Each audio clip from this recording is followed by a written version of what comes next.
Perek Aleph, Mishna Zayin. Now remember, in a mavoi, it is prohibited to carry on Shabbos unless you add an arrangement on the fourth wall. One of them was a lechi, a vertical beam over here. Once you build the lechi, you're allowed to carry in the mavoi on Shabbos. So now our Mishnah is going to teach us that you could actually build a lechi out of an animal. If you take an animal and you tie it to the wall, it can act as your lechi, as long as the animal is 10 tvachim tall. Then that's fine. The Mishnah says, bakol osen lechayin. With any material, you can build lechis. You could build these vertical beams. Afilu b'davar, even with something sheyesh bo ruach hayim, that has life to it. Rabbi Yossi Eiser. Rabbi Yossi says that's prohibited. You can't build a lechi out of something with life because it might die. Shema tomos. It might die, and if it dies, it will get sort of shriveled. And when it shrivels, it might become less than 10 tvachim. And so we have a concern that it will be less than 10 tvachim, and so we don't allow you to use an animal as a lechi. Now, once we're discussing halachas about animals, we're going to go down a little bit of a rabbit hole and discuss two other halachas with regards to animals. So one of them is regarding a grave. In those days, they would dig graves in caves. So they would have a cave over here. And inside the cave, you would walk in the cave. And in the cave, you would dig out part of the wall and use that section as a grave. Meaning like this. They would make doorways into the walls of the caves. And they would use the dug-in section to place the mason, to place the dead people.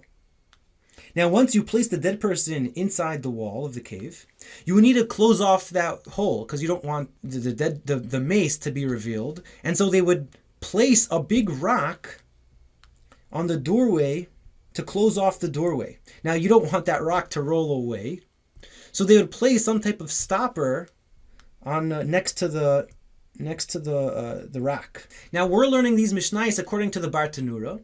And the Bartanura holds that this rock that closes off the grave is called a golel. Now, and these stoppers are called a dofek.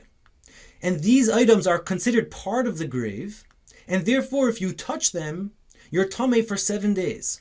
And our Mishnah tells us that an animal can actually be a golel.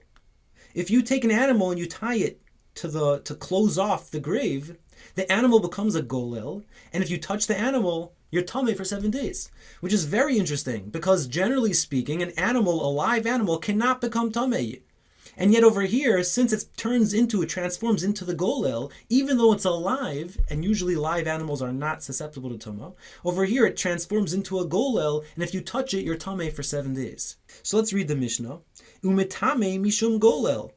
And an animal can transmit tumah by being a golel, a cover for a grave. Rabbi Meir mitaher. Rabbi Meir says no, the animal is tahar. An animal cannot be a golel, because Rabbi Meir argues in principle, and he holds that an animal cannot be a partition. Eino mechitza. He holds an animal, it's not a mechitza, because an animal is being held up by its life force, the air, the oxygen, and that's not considered a mechitza. A mechitza that's held up by air is not considered a mechitza. And so he argues in principle and holds that an animal cannot be a mechitza. You see, the previous machlokas with regards to a lechi, Rabbi Yossi said an animal cannot be a lechi because it might die. But in principle, he agrees that it can be a partition. Rabbi Meir argues in principle and holds that a live animal cannot be a partition. Now, the third machlokas is with regards to a get, a divorce document. The Mishnah says, "V'kosvin olav," you can write on an animal, on the horns of an animal, gitei noshim, divorce documents. Rabbi Yossi Haglili poisil, but Rabbi Yossi Haglili says those divorce documents are invalid because the Torah says, "V'kosav lo sefer krisus," you have to write a divorce document, a sefer, just like a sefer is not alive. So too, the divorce document cannot be alive.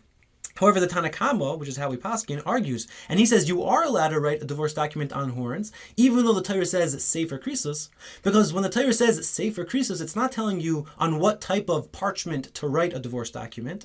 Rather, it's just telling you sefer right over the storyline of the divorce document, like you say sipor yetzias mitzrayim. The word sefer can also connote a storyline. So when the Torah says v'kosav lo, write for her a sefer krisus, it's not delineating what type of sefer to write the divorce document on. Now it's your turn to read the Mishnah.